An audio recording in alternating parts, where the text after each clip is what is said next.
police, dans l'armée. C'est ça la stratégie. Quand on vous dit réforme des services de sécurité et consorts, Oui. en échange, on vous dit, si vous voulez rester au pouvoir, vous nous vendez l'uranium à autant de dollars, Sinon, à on va autant prendre d'euros. un des colonels Sinon, formés chez eux. on retourne la même armée contre vous et on vous chasse du pouvoir. Ou on vous dit, monsieur, nous vous maintenons au pouvoir pendant autant d'années, après vous partez. Si vous dites non, eh bien, ils savent s'occuper de vous. Mais je crois qu'aujourd'hui, nous avons quand même des dirigeants africanistes, panafricains, qui savent dire non à la dictée occidentale, qui voient les intérêts du peuple. Mais est-ce que vous n'allez pas un peu vite en besogne lorsque l'Europe garde encore la main au niveau du Conseil de sécurité?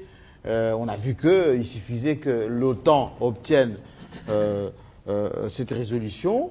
Kadhafi est tombé. Oui. On a vu au niveau de la Côte d'Ivoire. Oui, c'est l'ONU quand même manipulée par la France qui a pu chasser Gbagbo. Tout à fait. Et qui aujourd'hui qu'il a arrêté, qu'il a mis à la haie.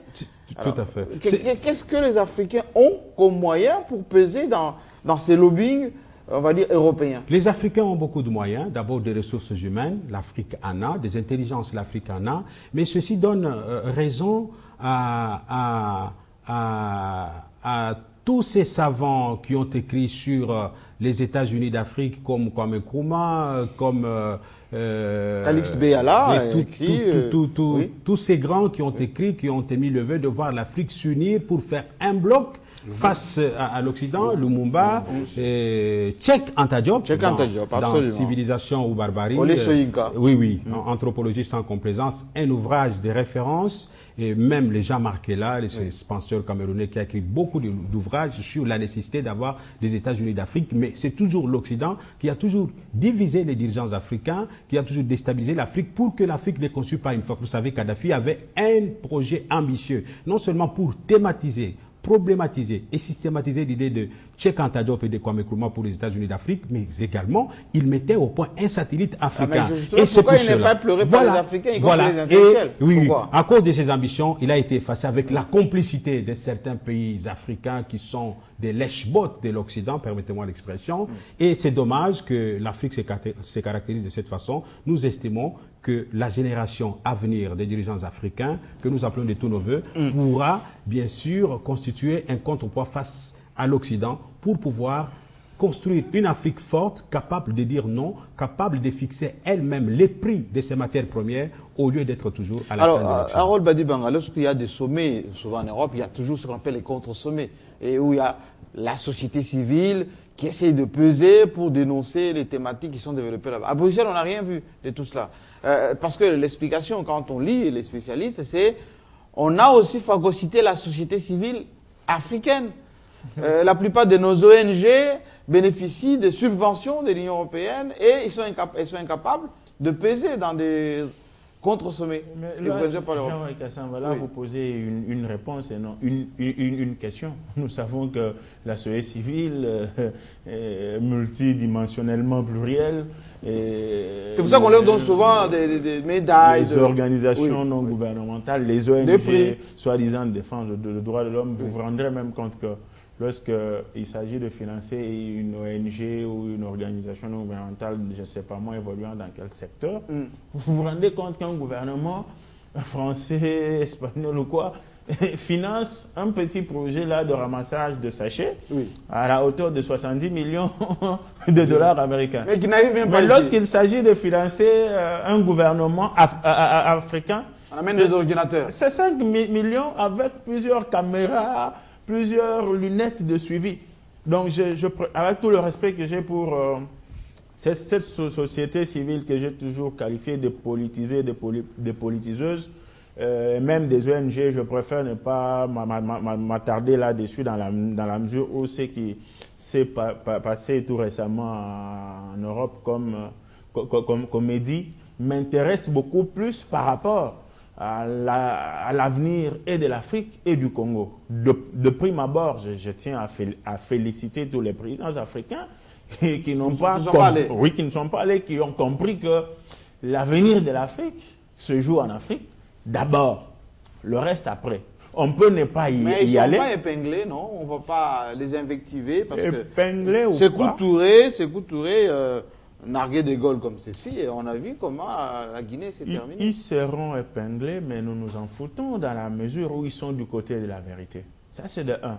De deux, ils ont compris que l'avenir de l'Afrique se joue d'abord en Afrique et par après ailleurs du point de vue de la collaboration. C'est un secret de polichinelle. Aujourd'hui, l'Europe tout entière est en difficulté. Oui, la crise du est passée point de par vue là, de l'argent. Ils n'ont pas l'argent. Et vous vous rappellerez, n'en déplaise à certains, lorsque le Congo a signé des contrats chinois, ici, l'Europe s'est levée. Tel un seul homme, il ne fallait pas, voilà, on a accusé Kabila et le Congo de tous les péchés d'Israël. Aujourd'hui, c'est la même Chine qui est accueillie en grande pompe avec des tapis rouges pour 18 millions d'euros. Milliards. 18 milliards. À qui? À la France, qui hier a condamné le Congo et l'Afrique pour ce financement-là, ce partenariat-là avec la Chine. Aujourd'hui, c'est la France elle-même qui va là-bas. C'est pour dire quoi? Les Européens ont compris que les enjeux internationaux ont changé. Si à l'époque, c'était le caoutchouc rouge, tout récemment, c'était le pillage des ressources naturelles de l'Afrique par les Kalachnikov. Il fallait instrumentaliser une rébellion quelque part et puis pendant ce cafouillage, piller les minéraux. Maintenant, ils ont compris que l'Africain est tellement éveillé que continuer à faire ceci permet au Harold Badibang et aux autres de crier aux 8 millions de morts. Oui. Et il faut maintenant obnubiler les Africains, leur miroiter une sorte d'amour, de partenariat, pour qu'en dessous de cette carte, on continue à prendre les minéraux. Mais c'est une affaire qui ne passera pas dans la mesure où nous sommes déjà bien éveillés. Mais est-ce qu'on ne va pas vous dire, oui, Harold Badibang, il est nationaliste, panafricain, mais il n'est pas dans du concret. Vous devez de l'argent à l'Europe quand même. On a vu, la semaine passée, la France donner 46 millions à l'enseignement. Maker Mongo a bien signé pour récupérer ces 46 millions. Le concret est déjà là. D'abord, la prise de conscience. 2, Ludo Balekele a parlé des ressources humaines.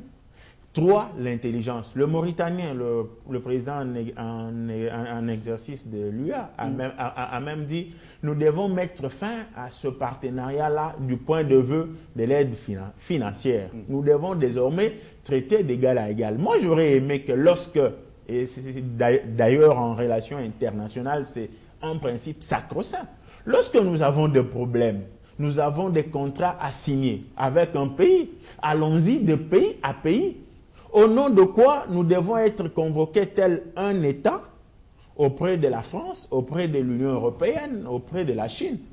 Alors que lorsque l'Europe aborde ces questions, généralement c'est d'État à chaque pays. Et vous vous rendrez même compte que dans ces assises-là, les Européens se sont ligués pour négocier des marchés pour leurs entreprises respectives. Et ces entreprises devront signer avec différents pays africains in tutu personae. Ça se passe séparément. Ça se passe où? Donc, moi, je crois que ça faut voir que ce qui nous travaille à ce niveau, c'est la peur de l'inconnu.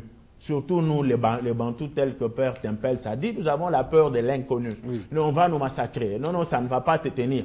Allons-y d'abord, étant donné que l'impérialiste lui-même a déjà eu peur du fait de la prise de conscience des Africains. Alors, Daniel Safou, est-ce qu'on a plus à gagner en restant dans ces partenariats présentés par Mme Ashton? On a senti même Barroso disait l'Afrique est plus proche de l'Europe que la Chine, que l'Amérique, que le Brésil. Donc, compte tenu de notre histoire commune, nous avons intérêt à travailler ensemble. Est-ce qu'on va effacer les accords CE, ACP, on va effacer les accords de Lomé, des Cotonou, les APE qu'il n'y a pas longtemps, pour maintenant tomber dans partenariat gagnant-gagnant à la chinoise? Non, en fait, le partenariat Europe-Afrique, c'est une forme d'escroquerie.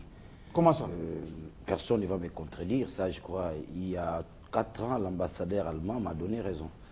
Vous savez, l'ambassadeur allemand m'a donné raison. Je vous donne un exemple pratique. Lorsqu'il y a don, lorsque les Européens nous financent, ce financement est accompagné de leurs experts. Oui. Les experts européens sont payés, n'est-ce pas, dans cette enveloppe-là. Ils sont logés dans cette enveloppe-là. Ils sont véhiculés dans cette enveloppe-là. Et dites-moi... Les suivis des dossiers. Tous les suivis des dossiers. Dites-moi... Les études. Qu'est-ce que nous gagnons? Alors, maintenant, c'est la question fondamentale. C'est les contribuables européens au courant de cela. C'est ça la question fondamentale. Parce que l'argent qui nous vient, ça relève du contribuable européen. Oui. Ce sont des dons et legs. Ce sont des financements. Mais au fond, ils ne nous financent pas. C'est pourquoi je parle de l'escroquerie. Ils s'autofinancent. Parce qu'il y a chômage. Les experts qui accompagnent, n'est-ce pas, l'enveloppe, là, ils ne travaillent pas. Quand ils viennent ici, c'est du travail.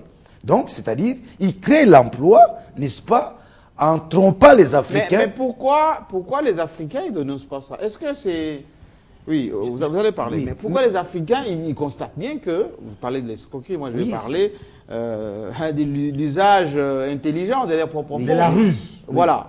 L'autre fois, là, on avait reçu sur ce plateau l'ambassadeur de l'Union européenne qui disait non, aujourd'hui, dès qu'on finance un projet, on met ça au ministère des Finances, c'est qui gère. Nous, on est là seulement comme experts pour apporter nos idées. Non, maintenant, vous savez, maintenant, il y a un problème de la responsabilité au niveau de l'Afrique. L'Afrique commence à se ressaisir, contrairement à certains présidents qui traînent encore les pieds. Mais sinon, l'Afrique commence à se ressaisir une nouvelle responsabilité. Oui. C'est-à-dire que ce que nous appelons en termes économiques gagnant-gagnant. En fait, la Chine vient confondre vraiment. La Chine apporte une nouvelle donne. C'est-à-dire que la Chine ne vous finance pas avec des conditionnalités. Non. Contrairement aux Européens, quand ils vous financent, il y a des conditions. Oui. Il faut qu'il y ait les experts. Or, c'est faux. C'est pourquoi je parle de l'escroquerie. Ces experts-là sont C'est payés. eux-mêmes qui doivent être des fournisseurs de... Non, c'est eux-mêmes. C'est une escroquerie. C'est un marché de dupes, en quelque sorte. Mais moi, je crois que, ici à RDC, si nous avons des problèmes, les problèmes que Kabila aujourd'hui, ici, n'est pas en mesure de répondre aux besoins, n'est-ce pas, de tout un peuple. Mais les contrats chinois, ça c'est les 5 chantiers, ça c'était un projet magnifique, extraordinaire. Mais pourquoi ça a été combattu alors? Mais non. Mais d'ailleurs, c'est là où les chefs de l'État sont mal entourés. C'est là où Kabila n'a pas des gens qui peuvent l'accompagner. Parce que déjà, avec la vision qui sous-tend les 5 chantiers, on aurait fait de lui le plus grand président de l'Afrique centrale. Vous comprenez? Oui. Mais personne ne l'a accompagné, personne n'a expliqué. C'est resté comme ça, lettre morte. Mais c'est l'Europe qui a empêché à ce que les 5 chantiers soient exécutés. Aujourd'hui, nous avons les hôpitaux, nous avons l'hôpital du cinquantenaire. Il y a pas mal de choses qui allaient se réaliser. Parce qu'il y avait des prêts auprès des Chinois. Oui. Il y en avait. Mais on l'a empêché. Par qui? La Banque mondiale, les FMI et consorts. On a empêché. On a non pas seulement fait chèque à tout un pays, on a aussi fait chèque à tout un chef de l'État qui était porteur d'une vision.